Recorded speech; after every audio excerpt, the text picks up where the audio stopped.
mundo en constante cambio que usted merece entender, porque es imposible interpretar la realidad que vivimos sin conocer cada uno de sus colores.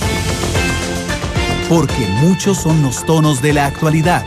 Presentamos Matices.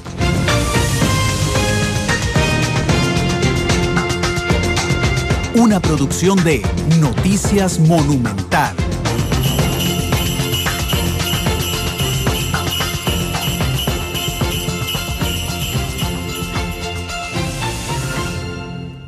Yo quiero agradecerle a doña Katia Rodríguez, la directora general de Migración, que está con nosotros. Doña Katia, ¿cómo le va? Muy buenas tardes. Muy buenas tardes, Randall. Muchísimas gracias por la invitación. No, muchas gracias por estar aquí. Hay muchos temas que tienen que ver con migración, pero hay uno particularmente que tiene que ver con las últimas semanas y es con el caso de los migrantes cubanos. Doña Katia, ¿cuántos hay ya aquí varados en ese instante? Bueno, en este momento ya sumamos 4.883 permisos extraordinarios de tránsito y hay más de 1.100 personas en este momento en la frontera sur de Paso Canoas esperando esa misma oportunidad. Ok. Sumados 6.000 más o menos. Aproximadamente. Uf, cómo han ido aumentando las cifras. Empezamos con 1.300. Fue la noticia crímenes, digamos, era de 1.300 en ese momento. Bueno, ya eso fue cuando salió un poco más a la luz pública. Nosotros a partir del miércoles 12 de noviembre, que yo le digo el día 1, luego de la desarticulación de la banda de personas traficantes de personas, empezamos recibiendo 300, a mediodía ya habían 600, en la tarde-noche 900 y al día siguiente ya teníamos 1.200. Sí, el proceso de acumulación de personas ha sido muy, muy, muy acelerado. Pero el espacio de Matices nos permite precisamente ir despacio. Muy bien. En el análisis de esto que ha ocurrido. Entiendo que es algo que ustedes ya habían dado el grito al cielo, digamos, de que esto podría pasar.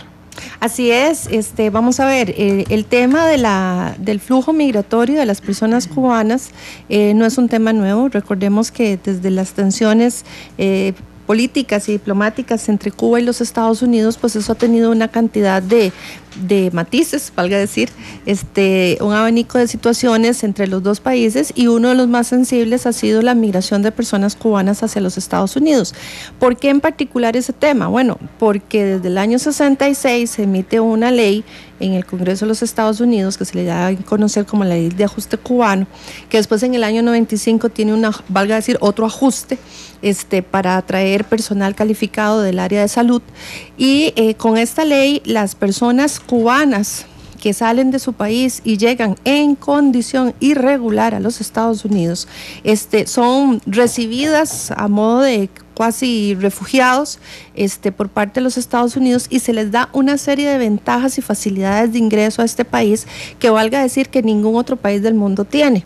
Yo creo que la mayoría de la gente sabe lo que es tratar de viajar a los Estados Unidos, que tenemos un visado, que es un proceso muy estricto, etcétera, y pues esto lo obvian en relación con las personas cubanas que llegan en forma irregular. Tanto así que esta misma ley, que técnicamente se le denomina Ley de Ajuste Cubano, esta ley se le conoce como la ley de pies secos, pies mojados, porque ya sea que llegue con los pies mojados viniendo por mar o secos viniendo por tierra, esa posibilidad se les abre a todos ellos. Entonces, ante esa ventaja, hay un éxodo que ha sido por décadas de personas cubanas, y en los últimos tiempos venimos percibiendo un incremento bastante acelerado, habida cuenta, y particularmente este año, el cambio en las relaciones diplomáticas y políticas entre Estados Unidos y Cuba. Entonces, ante el temor de la gente de que eventualmente esta ley cambie y no tener oportunidad de acceder a sus beneficios, entonces empieza a darse este flujo muy acelerado.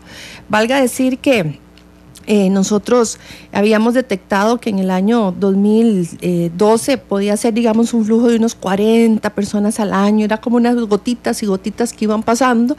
Ya en el 2013 estábamos hablando de 2.500 personas, en el 2014 de 5.600 personas, y antes del 10 de noviembre, que fue cuando se desarticuló la banda, ya habíamos registrado a nivel de ingresos irregulares 13.000 personas cubanas en Costa Rica durante este año. De manera que es un tema, no es nuevo.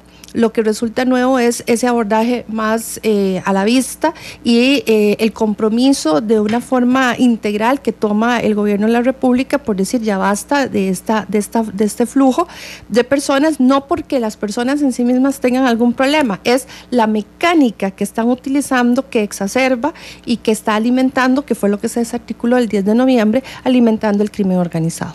Déjeme guardar una respuesta para una conversación más tarde. Déjeme guardar una de sus respuestas para una conversación más tarde.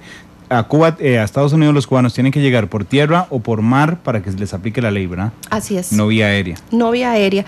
Esto no aplica para hay personas cubanas que tienen acceso a la visa de los Estados Unidos, sí, vienen por aire. Esas personas no aplican para hacer uso de esos beneficios. Ok, esa era para una pregunta que le voy a hacer dentro de un rato. Pero bueno, hablemos de este flujo. Efectivamente hubo una regularización, una normalización de las relaciones diplomáticas entre Estados Unidos y Cuba, que llena de temor a los cubanos que querían salir de la isla y empiezan a hacer,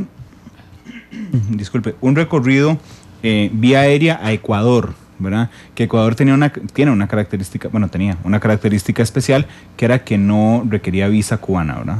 Así es, y tiene. ¿Todavía? Le dejo la frase en presente, es que Ecuador tiene una política migratoria muy amplia. Ellos hablan de una ciudadanía universal. Ellos hablan de que en realidad pues no debería existir fronteras, o por lo menos los controles migratorios como hoy los conocemos, y que las personas deberían tener libre tránsito en el planeta. Entonces, ellos son bastante flexibles a la hora del ingreso de las personas de diferentes países hacia el Ecuador, y han reducido a la mínima expresión el uso de las visas.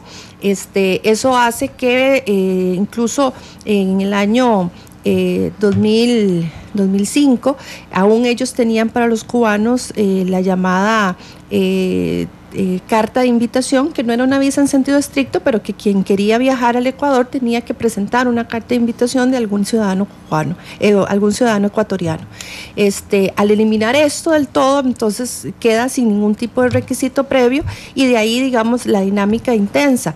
Sí sabemos que muchos cubanos estuvieron viajando al Ecuador por oportunidades de negocios, hacer compras, llevar cosas para vender, o sea, se había establecido una dinámica comercial, pero en paralelo, ¿verdad? En paralelo, muchos vieron esa oportunidad de entrar al continente y empezar ese viaje hacia los Estados Unidos. Ellos llegan a Ecuador, ¿y cómo siguen hacia Panamá? Bueno, es que eso es parte de lo duro de esta historia. El único país que en la región tiene esa posibilidad de un ingreso sin visa era Ecuador. Ellos ingresaban a Ecuador y salían de manera irregular de Ecuador para ingresar irregularmente por Colombia, hacer todo el tránsito por Colombia, ingreso irregular a Panamá, ingreso irregular a Costa Rica y todo el resto del tránsito de forma irregular. Ok, entonces cuando ustedes detectan a la gente, bueno, cuando detectan no, porque ya lo habían detectado, cuando se viene esa masa enorme, ellos en su pasaporte tienen el sello ecuatoriano. La mayoría tiene sello ecuatoriano, hay unos muy poquititos que tienen sello de Venezuela, y de Guyana, tal vez alguna situación que les permitió viajar a estos países, pero el 99% tiene sello ecuatoriano. Ok, entonces el flujo llega a Ecuador, ahí entran regularmente, se pasan a Colombia de manera irregular, de Colombia siguen caminando de manera irregular hasta Panamá. De hecho, en el viaje entre Colombia y Panamá, y hemos visto que según las capacidades económicas de la gente que viene, algunos obvian el paso por tierra, que es muy peligroso porque es la selva del Darién, ¿verdad? El tapón del Darién, y con otros recursos, algunos hacen ese viaje por agua, es decir, los montan en ciertos botes en Colombia y los ponen en las costas pacíficas de Panamá. Sí, claro, porque bueno, pues, inclusive por eso no llega la Interamericana a Colombia, se acaba ahí en el Darién. Ok, ingresan a Colombia. De lo que usted sabe, de la labor de inteligencia, además que hemos logrado recoger, ¿Colombia sabía de ese tránsito? Digamos, ¿era permisivo con ese tránsito o era un tránsito a oscuras, digamos, a espaldas de la policía? Vea, esta es una verdad incómoda. O más bien, esto es un secreto a voces, bueno. es la frase. Ajá. Esto todos los países lo hemos sabido. Cuba lo sabe, lo ha sabido, Estados Unidos lo sabe, Ecuador lo sabe, todos los países en la ruta lo sabemos. El tema es que resulta, y como le está pasando en este momento a Costa Rica, que en el instante que algunos de los países dijera hasta aquí, íbamos a tener una reacción como la que tenemos en este momento, de quién asume sus diferentes cuotas de responsabilidad. Valga decir que incluso nosotros al principio también teníamos nuestra preocupación de cómo desanimar o desalentar este tipo de flujo, habida cuenta que la gente lo que trataba en un primer momento era de pasar desapercibida, claro. Pero luego empezaron a llegar a Paso Canoas y utilizar el mecanismo del refugio. Costa Rica es de los países con un sistema de refugio más amplio, de acceso más amplio, y entonces alguien dijo, bueno, ¿por qué pasar del todo desapercibidos por Costa Rica si son tan proclives al refugio? Entonces empezaron llegando a pedir refugio. Se les daba el trámite de inicio de refugio y después abandonaban los trámites y era tan solo una posibilidad de hacer regular su paso por el país. Posteriormente entonces optamos por, dado que era realmente un subterfugio, optamos por hacerles citaciones a la policía. Yo lo comparo las situaciones con un parte policial. Usted está haciendo una falta, yo le doy un parte policial a personas en migración para concluir el proceso, que en ese caso el proceso en buena teoría es la deportación. Bueno, muchos hicieron eso, la gran mayoría no se presentaron a migración, algunos los pudimos reubicar y aprender, y esos son más de 780 que deportamos hacia Nicaragua. Sin embargo, la gran mayoría siguió pasando. Ahora, entrando al corazón del tema, es que nos abocamos justamente a hacer esa inteligencia en relación con los traficantes. Venga, te disculpe, antes de entrar al corazón del tema y para que no se me quede ningún hilo ahí suelto. Usted dice se deportaron a Nicaragua. Yo nada más quiero aclarar el procedimiento porque en realidad les estaban ayudando, realmente, porque los pasaban de lado. Porque la deportación lo que permite es devolver al país de origen, sí, de origen de ellos, al país desde el que ingresaron, no, el último registro que tengan en el pasaporte. Sí. ¿Ok? O a un tercero que los admita de buena fe. Así es. Nicaragua los admitía de buena fe. Así es. ¿Ok? Entonces, digamos que esta medida era una medida administrativa. Es que ahí también es importante para poder comprender cómo es que se aborda esto. El tema de la migración irregular no es un delito.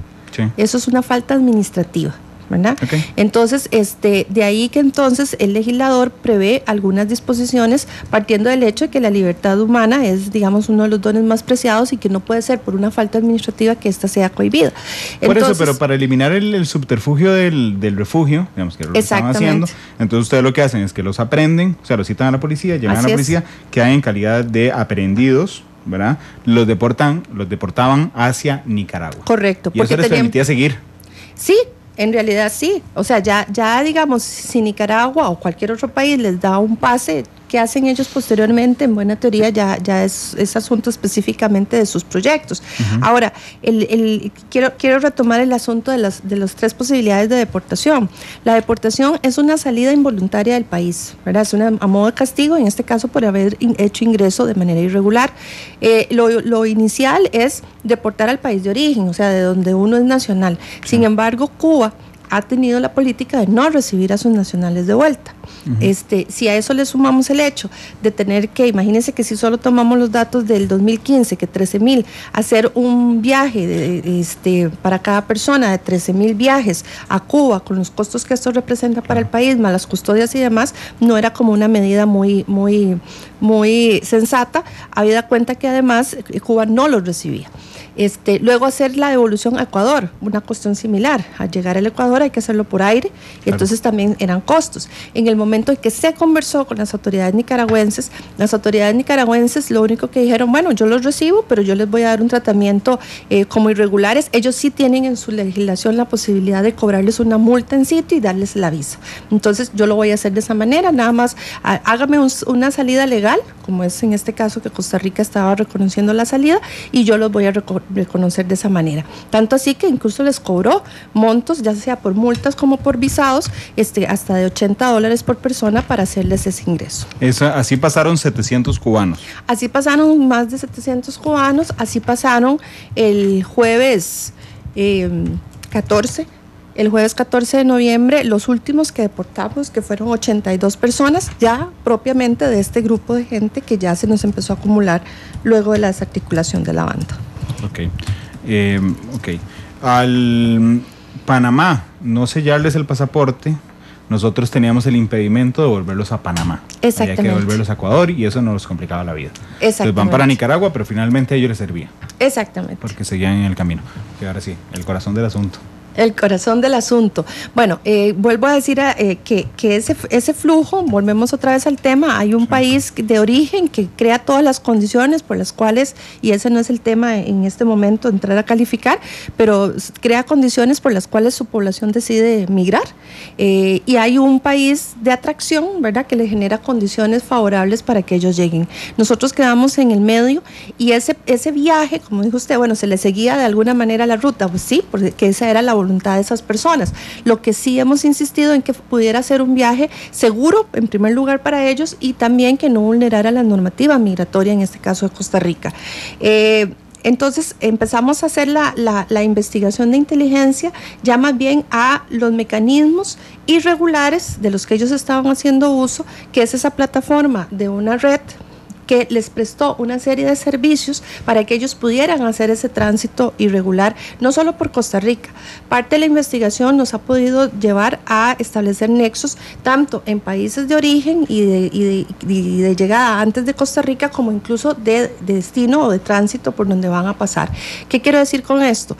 Que empezamos a buscar quiénes estaban facilitando eso y haciendo de ese tráfico o ese tránsito irregular su negocio.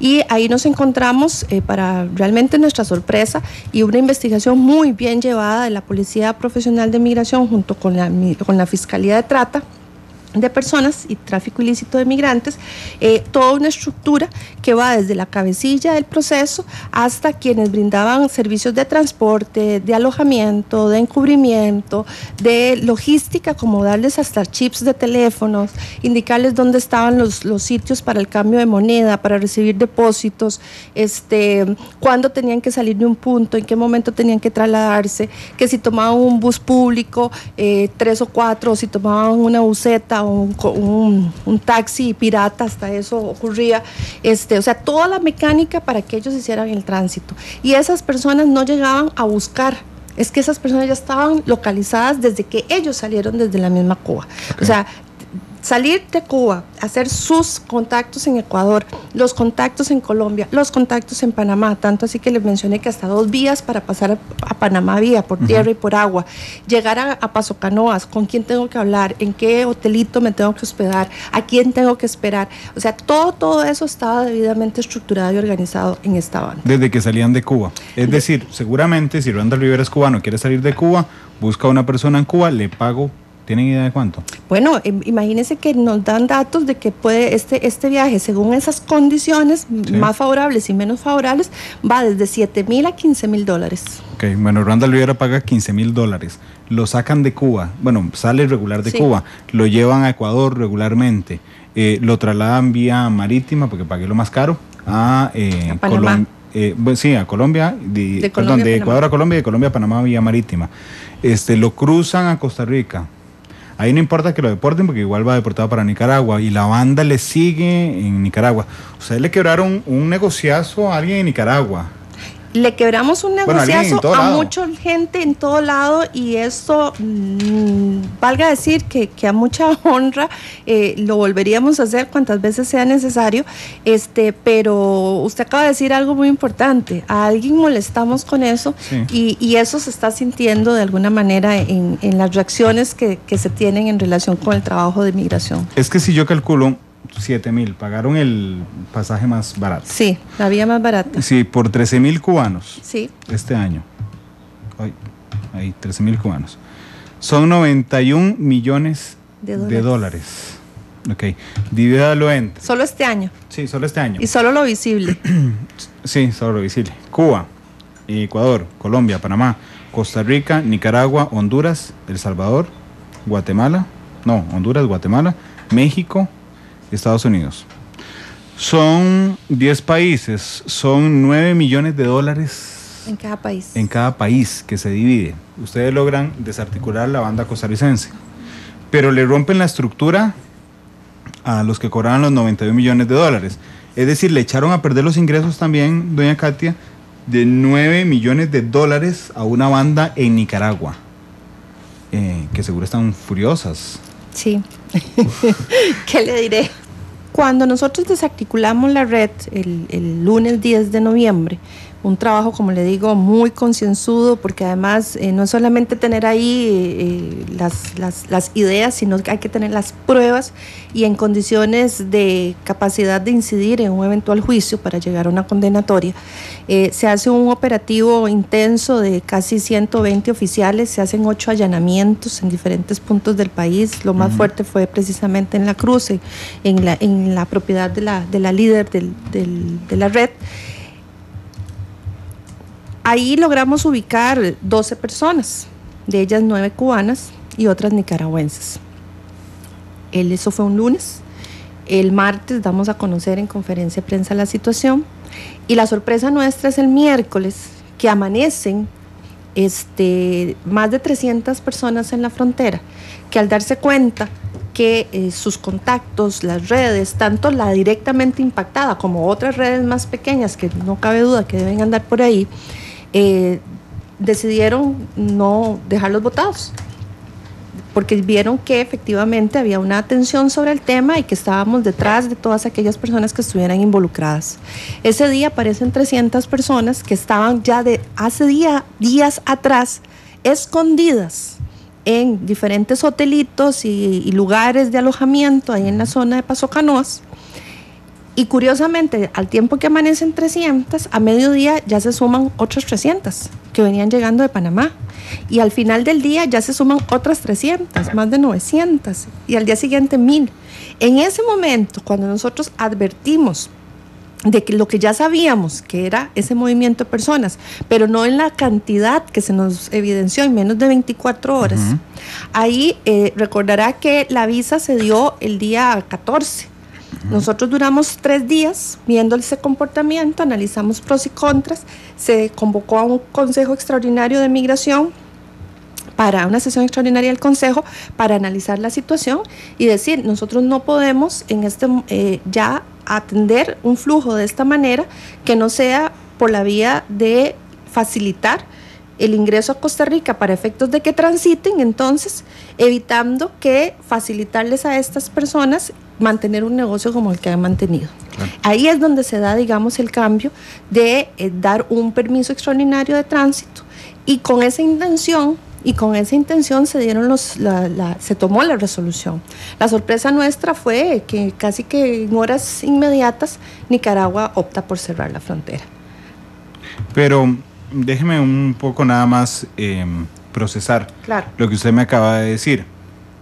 Ok, yo puedo suponer que los 6,000 cubanos que están hoy, bueno, 4,800 más 1,300 a punto de ingresar, que están en Costa Rica, pagaron su salida de Cuba antes del 14 de noviembre, antes del 12 de noviembre. O sea, le pagaron a esta organización $7,000 para sacarlos de Cuba. La detención se da en el recorrido de ellos entre todos estos países y ustedes les echan a perder el negocio. Es decir, la organización, gracias a que ustedes la detienen, deja tirados a 6,000 cubanos a la mano de Dios. Y más. Y más, sí. Y más que están en camino. Sí, señor. Hay 1,800 en Panamá. Claro, no, hay 1,800 en Panamá, más los que están, más 4,800 que hay en este momento en la frontera con Costa Rica. Pero el tránsito normalmente dura un mes, ¿verdad? Digamos, el tránsito Cuba a Estados Unidos dura un mes. De 22 días a un mes, correcto. Ok, digamos que podríamos estar viendo la última oleada. No necesariamente, porque de la reunión que tuvimos en El Salvador con el señor canciller y los demás cancilleres, que también se invitó al Ecuador, los datos que llevó Ecuador fueron muy interesantes. Ellos hablaron de que en los últimos tiempos habían recibido alrededor de 47,000 cubanos, que habían unos 25,000 que se habían regularizado en el Ecuador para trabajar, para vivir, por algún vínculo familiar, y que al menos más de 17,000 realmente ellos no sabían dónde estaban. Okay. Entonces, sabemos también que los que estaban regularizados no necesariamente es que se querían quedar todo el tiempo en el Ecuador. Algunos incluso en el año 2013, 2014, cuando empezamos a ver que los números subían, decíamos, ¿qué fue lo que pasó? ¿Por qué de un momento a otro, por qué se incrementan estos números? Y hablando con la gente nos decía, mire, yo tengo más de 3 años de estar en el Ecuador, no me sirve, ¿verdad? Mis expectativas no se solventaron, no tengo el dinero que ocupo, yo prefiero entonces tomar la decisión de irme para los Estados Unidos. De manera que aún los regularizados en el Ecuador pueden ser susceptibles de hacer el viaje. Ok, antes de pasar a la crisis, ya la crisis completa, yo quiero reflejar aquí no solo el doble discurso en Nicaragua, sino de algunos otros países. Lo que se había hecho era, ok, pasan de Ecuador a Colombia, Colombia a Panamá, Panamá a Costa Rica los deportaba a Nicaragua los aceptaba sonriente, pasaban de Nicaragua a Honduras en forma irregular. Sí, pero tranquilamente, todos sabíamos lo que estaba pasando. Pasaban de Honduras a Guatemala en forma irregular. Ok, Guatemala les facilitaba tácitamente el paso a México. Sí. Ok, y México tácitamente digo porque no hacían nada para evitarlo, el paso hacia los Estados Unidos. Así es, o sea, todos los países, las personas que podían ser identificadas, ya sea porque se apersonaran o porque eran interceptadas por la policía, todos los países, y nos podemos incluir en eso, lo que hacíamos era un abordaje policial para efectos de salida de estas personas. De hecho, por ejemplo, México lo que hace es que si la persona se encontraba en territorio mexicano, incluso en estos tiempos que ya acaban de firmar un acuerdo con Cuba, esa persona sí es susceptible de ser deportada. Pero si esa persona voluntariamente se presenta en un puesto fronterizo, ellos lo que hacen, y no solo con los cubanos, con cualquier persona irregular, le dan lo que llaman una carta de salida. Es decir, le dicen, mire, usted tiene que salir del país en unos 10 días. Entonces, claro, al ser ya vecinos colindantes con los Estados Unidos, pues esa salida ya sabemos para dónde es. Entonces, Costa Rica deportaba para Nicaragua, ¿verdad? Nicaragua les multaba, digamos, la salida migratoria que hacía Nicaragua era multarlos, otorgarles la visa para que a su vez salieran hacia Honduras. ¿Qué hacía Honduras? Honduras les daba un plazo de 72 horas para que abandonaran el país. Ok, y salían en 72 horas hacia Guatemala. ¿Qué hacía Guatemala? Guatemala, si podía, los devolvía a Honduras, y si no, les decía, tienen 10 días para regularizarse. Ok, y entonces salían ilegales por la frontera con México. ¿Por qué no se formó ese tapón entre Guatemala y Honduras? Si los devolvían a Honduras algunos. Precisamente. O detenían a 2 y pasaban 100. Es que ese es el asunto. Okay. O sea, los interceptados son mucho menos que las cantidad de gente que pasa. Ok, entonces Guatemala era permisivo relativamente también, igual que el resto de países, por una cuestión de dignidad humana. Permisivo me refiero. Durante todos estos tiempos, claro, Randall, todos los países hemos sido de alguna forma permisivos. Sí, sin duda alguna. Lo que quiero demostrar al final, en mi línea argumentativa, es que Guatemala ahora dice, no los puedo ayudar porque cómo le voy a decir a los otros a los migrantes de mi país, pero lo han hecho toda la vida, digamos. Ese era donde quería llegar en los discursos contradictorios, digamos, de que Guatemala los dejó pasar por muchos años y ahora se rasgan las vestiduras para ayudarnos a nosotros. Ok, ahora sí, vamos a la crisis. Llega ese día, ustedes toman la decisión, el Consejo de Migración sesiona extraordinariamente, toma la decisión de otorgarles visa de tránsito. ¿Qué hacía Nicaragua mientras tanto?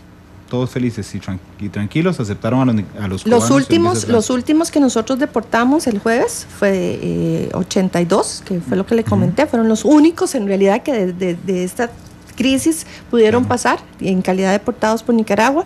El viernes teníamos ya preparados 100 para deportar. De hecho, iban de camino, iban dos automóviles, perdón, 2 buses y 2 microbuses hacia Nicaragua para hacer la deportación de 100 personas, y a pocos metros de llegar a la frontera se da el comunicado de que no van a pasar. Ok, nadie pasó con visa de tránsito. Nadie ha pasado con visa de tránsito. Tan es así que algunas personas se han aventurado, incluso volviendo a hacer contacto, no nos cabe la menor duda, con los traficantes, y ya a esta altura Nicaragua nos ha devuelto 242 personas de las visadas que han tratado de ingresar por el territorio. Ok, bueno, sí. Pareciera que nadie ha pasado, ¿verdad? No sabemos si hay más. Pareciera que no. Pero voy a detenerme un momento porque me generó mucha curiosidad. ¿Usted me puede contar algo del perfil de la líder? Eso es un tema policial, no migratorio, pero del perfil de la líder de la organización. Es decir, resulta que era una mujer con un montón de dinero, un montón de terrenos, o más bien era una banda, digamos, que aparentaba ser gente muy una banda humilde. Que aparentaba ser muy sencilla. La señora lo que tiene es una propiedad colindante entre Costa Rica y Nicaragua. Su patio trasero, por decirlo así, ya es casi que territorio nicaragüense. Ese inmueble está sobre la carretera interamericana, a pocas distancia de la frontera con Peñas Blancas, y las personas llegaban ahí, las llevaban en automóviles, como le digo, algunos taxis formales, otros informales, microbuses taxi. En lugar de seguir hacia la frontera, lo que hacían era desviarse, ingresar al inmueble de esta señora, que por fuera, pues incluso el caso se denomina el caso de las latas, porque lo que tiene son unas latas que dan hacia la carretera, nadie se imagina lo que hay del otro lado. Hay 4 o 5 edificaciones muy sencillas, básicas, que era donde la gente esperaba el tiempo para pasar, y pasaban lo que se denomina en el argot migratorio como pasar por monte, o sea, pasaban por detrás de la propiedad y colindaban con Nicaragua. Y ya del lado, Nicaragua. Y ya estaba en Nicaragua, y en Nicaragua ya ahí estaba el traficante, que a su vez los iba a orientar cuál era la ruta que tenían que tomar. Esta señora no tenía ninguna apariencia ostentosa ni nada por el estilo.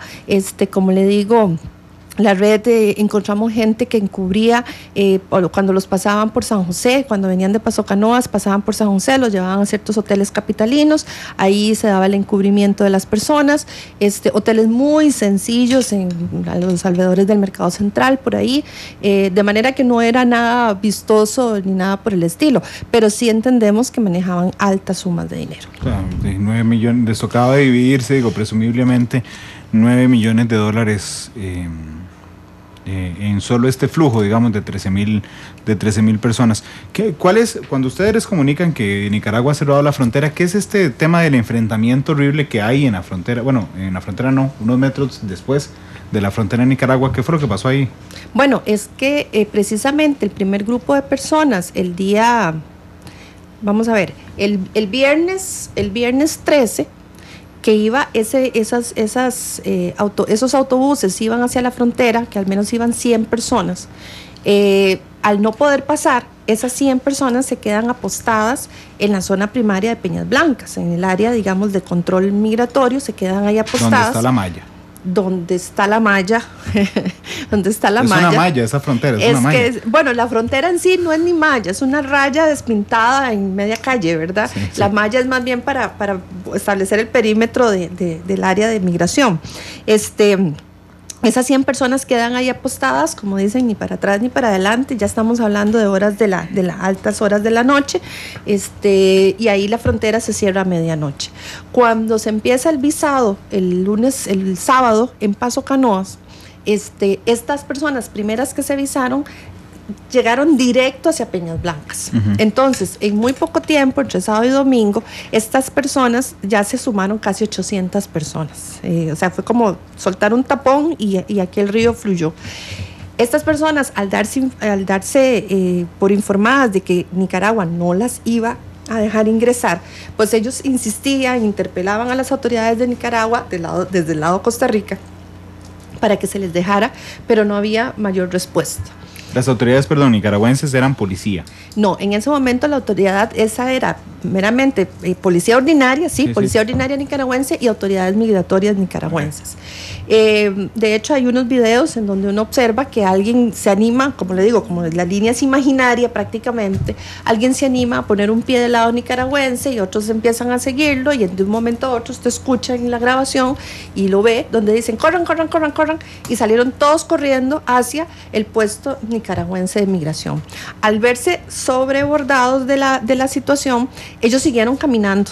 Entendemos esto por lo que ellos relatan. Ellos siguieron caminando, nadie los paró, ¿verdad? Y de un momento a otro lo que se dieron cuenta fue que fueron abordados, interceptados ya por camiones militares.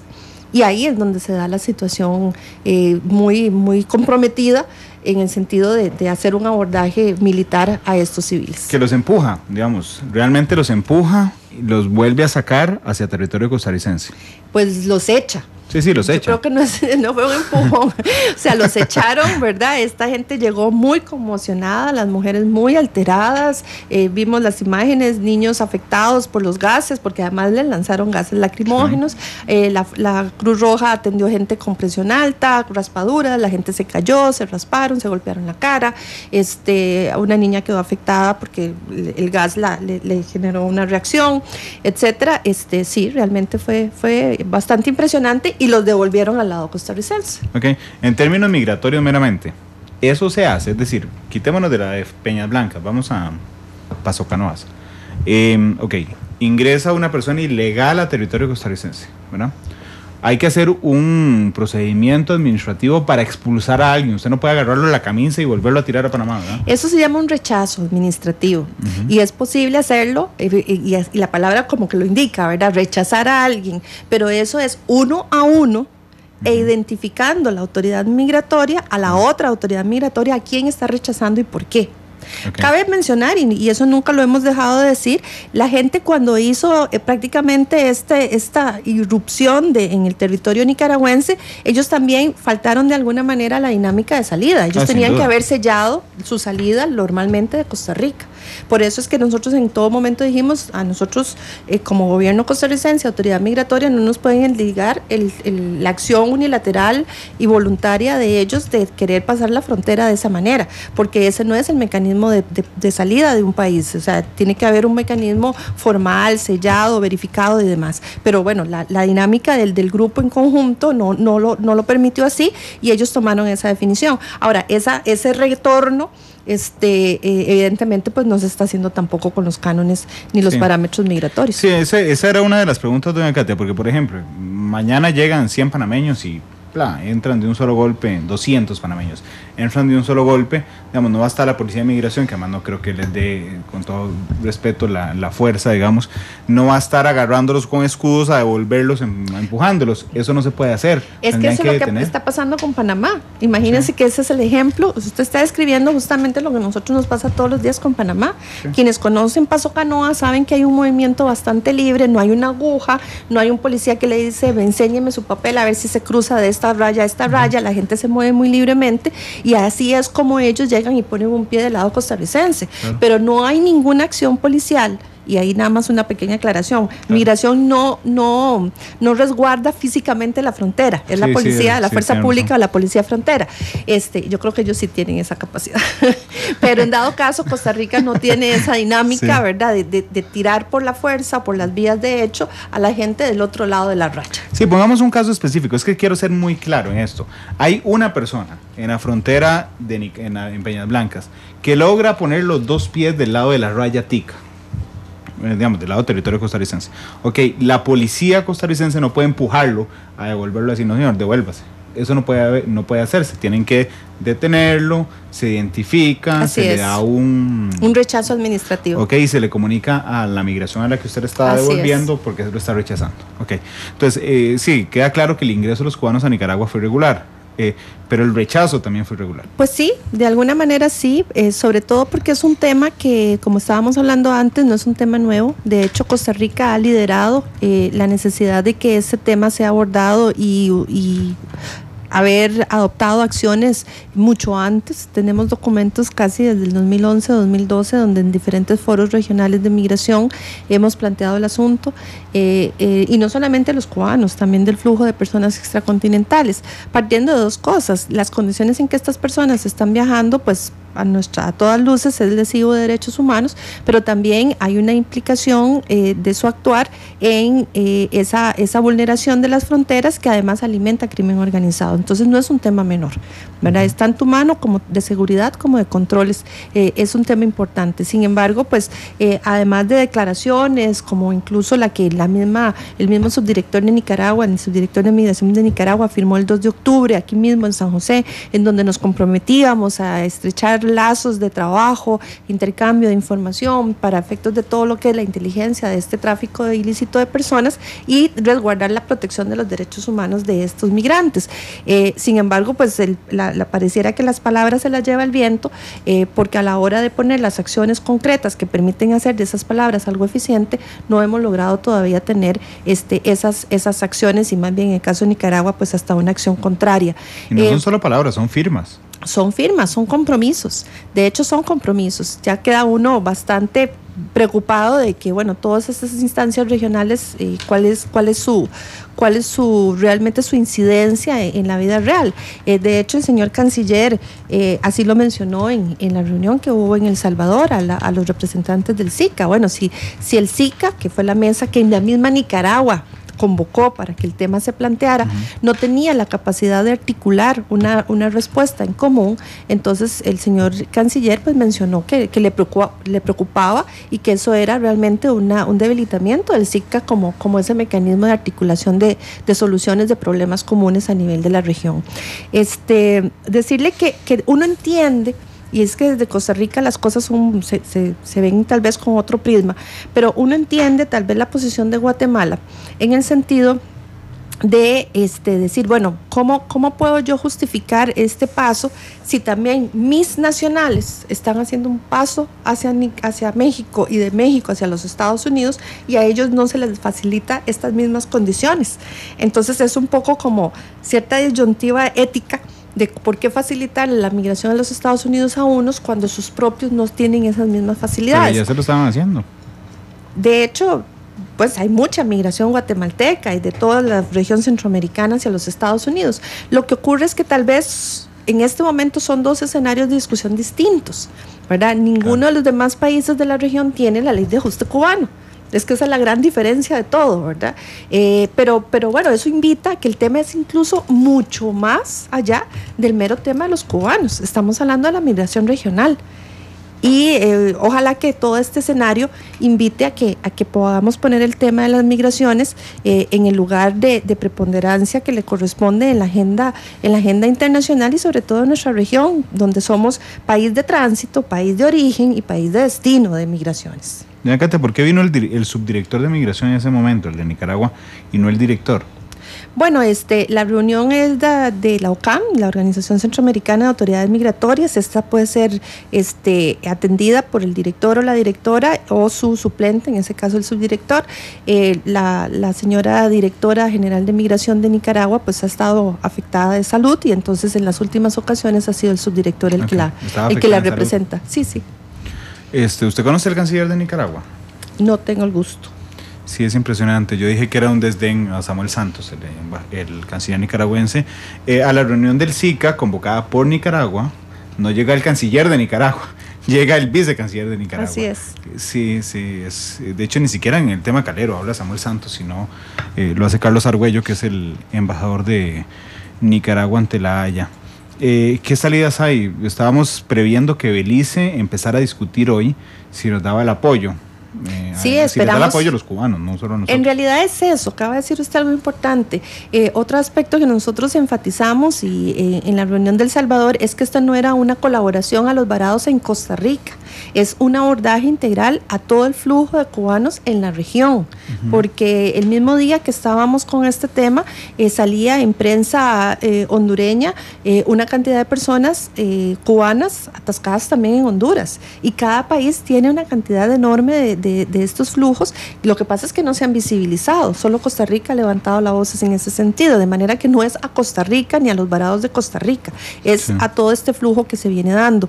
¿Qué expectativas tenemos? Bueno, precisamente la expectativa es abrir ese corredor humanitario que tanto se ha dicho, que lo ideal hubiese sido que fuera por tierra y que todos nos pusiéramos de acuerdo en hacer estos visados de tránsito y que lleguen hasta donde quieren llegar, porque los están esperando. No estamos haciendo ninguna irregularidad en ese sentido. Los Estados Unidos está esperando estas personas, en tanto tienen una ley que les resulta atractiva y es un imán para su llegada, y lo mejor sería que lo hagamos en condiciones de regularidad y no de irregularidad, como ha sido hasta la fecha, porque eso es lo que ha alimentado todo este crimen organizado.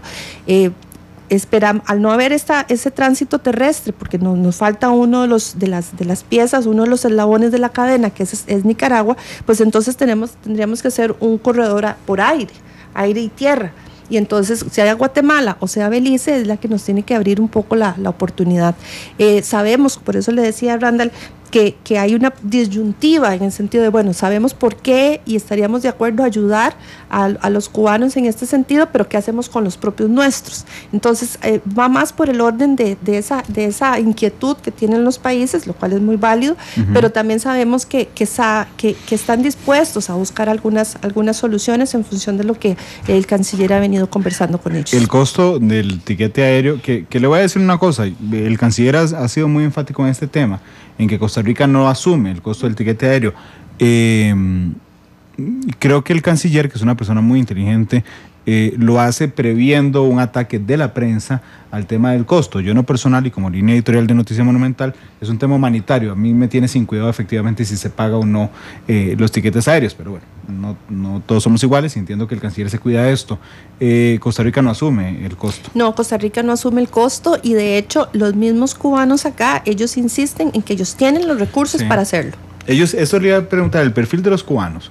¿Verdad?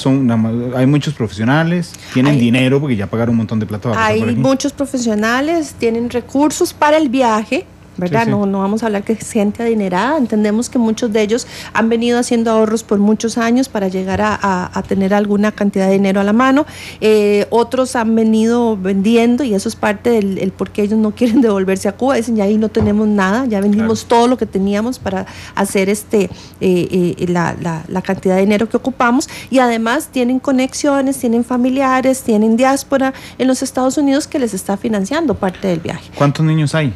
Bueno, hay más o menos 158 niños. ¿Y adultos mayores? Es así, me falta ubicarse. Bueno, no importa, un día de esos conversamos sobre los adultos mayores. Pero en el caso de los niños se lo pregunto porque tiene una protección especial internacional. ¿Verdad? Así es. Por ser menores de edad. Hemos sido sumamente cuidadosos en el caso de los niños porque entre otras cosas tenemos que garantizar de que realmente los niños vengan acompañados por sus parientes, específicamente padre y madre, y que esta dinámica a su vez no implique que también vaya a haber un tráfico de niños para otros fines. Entonces, pero hemos podido confirmar que efectivamente los niños vienen acompañados, si no es por papá o mamá, será una abuela o será una tía que va en el encargo de llevarlos hacia donde están sus papás, que es en los Estados Unidos, ¿verdad? Claro, ¿a dónde están los cubanos? Porque yo quiero aquí ser muy claro en este punto. Ellos son personas en condición regular en Costa Rica, libres, a diferencia en su país, libres de que pueden ir a cualquier parte del territorio nacional, digamos, a hacer lo que quieran. ¿Dónde están en ese instante? ¿Hay un punto de concentración en la frontera? Ya menos.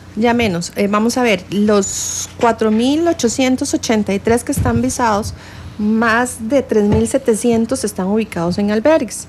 ¿Por qué en albergues? Bueno, recordemos que la intención es tránsito, ellos no pretenden vivir en Costa Rica.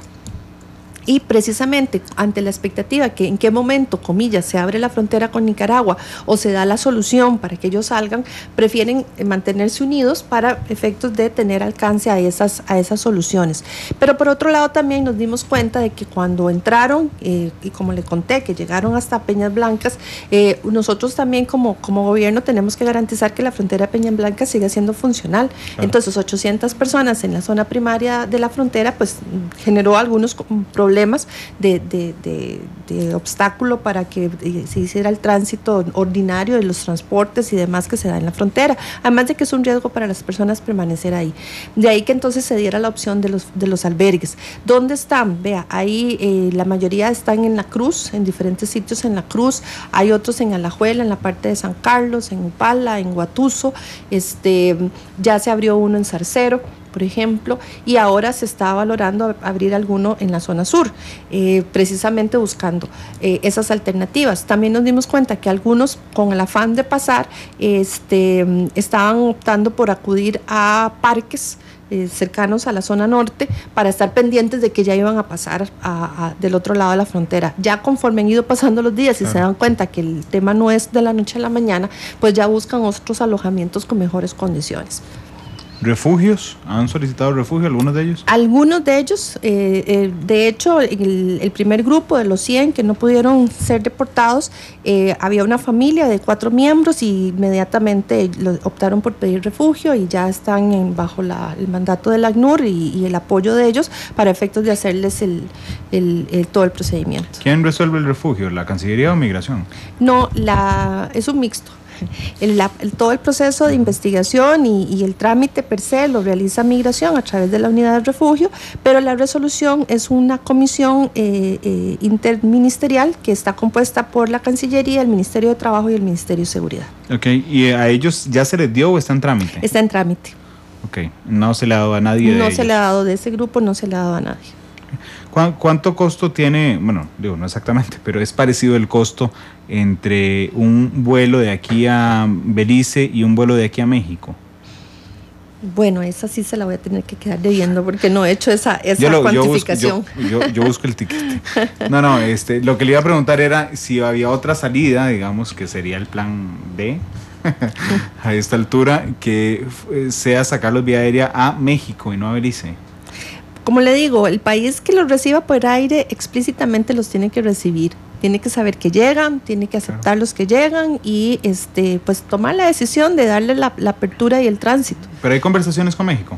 Todo se ha conversado con México, los pros, los contra, con Guatemala, los pros, los contra, por aire, por tierra, y bueno, yo le tengo bastante confianza a las negociaciones que lleva adelante el señor canciller, y como le digo, pues se interfiere ese elemento de que hay otros migrantes en la región y que de alguna manera fue el argumento de Nicaragua de decir, bueno, o todos pasan o ninguno pasa, sí. ¿Verdad? Entonces ahí es donde digamos, se nos vuelve más un tema político que el tema humanitario en sí que estamos abordando. Doña Katia, muchas gracias por habernos acompañado. No, con todo gusto y muchísimas gracias por la oportunidad. No, muchas gracias, espero que quede resuelto el tema rápidamente, así que estoy seguro que estaremos en contacto.